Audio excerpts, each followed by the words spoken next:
Alright, guys, I'm going to be reciting The Raven by Edgar Allan Poe for 1 billion views. Um, yeah, let's just get right into this. Once upon a midnight dreary, while I pondered weak and weary over many a quaint and curious volume of forgotten lore, while I nodded nearly napping, suddenly there became a tapping, as of someone gently rapping at my chamber door. "'Tis some visitor," I muttered, tapping at my chamber door. Only this and nothing more.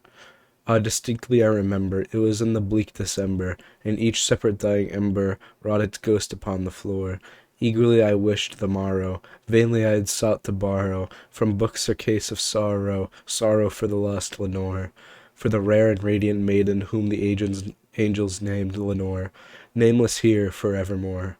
And the silken, sad, uncertain rustling of each purple curtain thrilled me, filled me with fantastic terrors never felt before, so that now, to still the beating of my heart, I stopped repeating, "'Tis some visitor entreating entrance at my chamber door, some late visitor entreating entrance at my chamber door.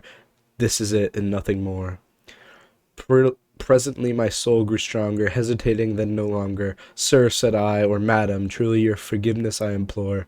But the fact is I was napping, and so gently you came rapping, and so faintly you came tapping at my chamber door, that source I scarce was sure I heard you. Here I opened wide the door, darkness there and nothing more.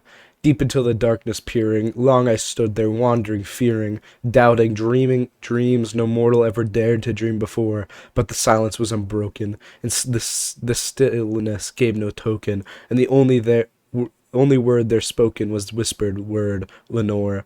This I whispered, and an echo murmured back the word, "Lenore." Merely this and nothing more. Back into the chamber turning, all my soul within me burning. Soon again I heard the tapping, somewhat louder than before. "Surely," said I, "surely that is something at my window lattice.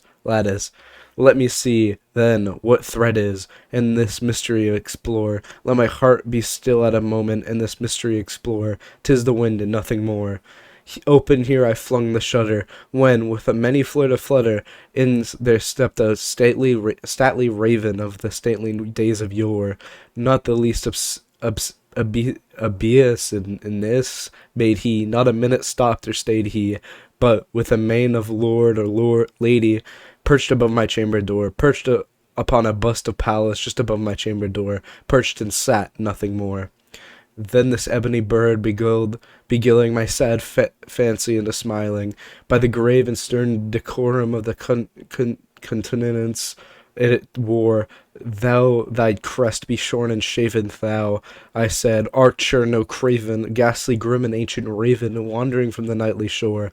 Tell me what the lordly name is on the night's Plutonian shore." Quoth the raven, "Nevermore."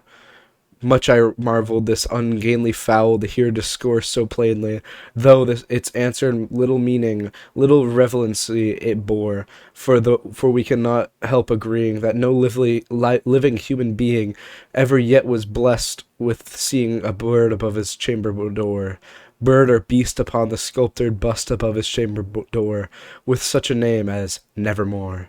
But the raven sitting lonely on the placid bust spoke only that one word of his soul, and what one word he did outpour, nothing farther than he uttered, not a feather than he fluttered, till I scarcely more than muttered, "Other friends have flown before, on the morrow he will leave me, as my hopes have flown before." Then the bird said, "Nevermore."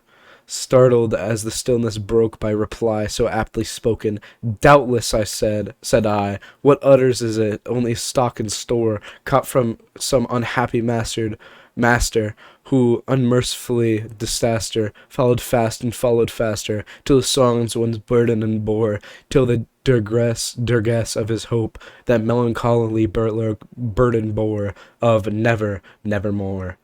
But the raven still beguiling all my fancy into smiling, straight I wheeled a cushioned seat in front of a bird, and bust and door. Then, upon this velvet sinking, I betook myself to linking fancy unto fancy, thinking that this ominous bird of yore, what this grim, ungainly, ghastly, gaunt, and ominous bird of yore meant in croaking "Nevermore." This I sat engaged in guessing, but no syllable expressing, to the fowl whose fiery eyes now burned into my bosom's core. 'Tis this and more I sat divining, with my head at ease reclining, on the cushion's velvet lining that the lamp light gloated o'er, but whose velvet violet lining with the lamp light gloating o'er, she shall press, ah, nevermore. Then methought the air grew denser, perfumed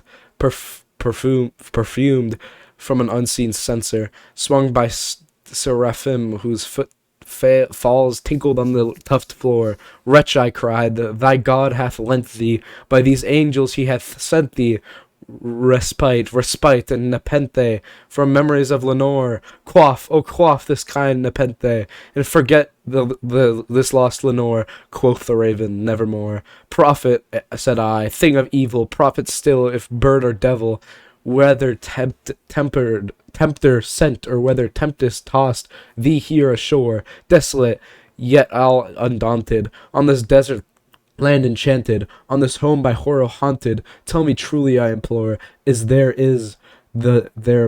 balm in Gilead? Tell me, I implore. Quoth the raven, nevermore.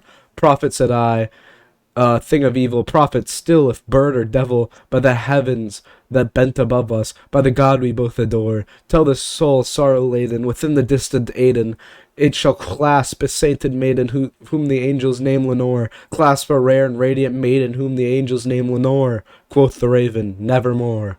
Be that word or sign of parting, bird or fiend, I shrieked upstarting, get thee back to the tempest and to the night's Plutonian shore.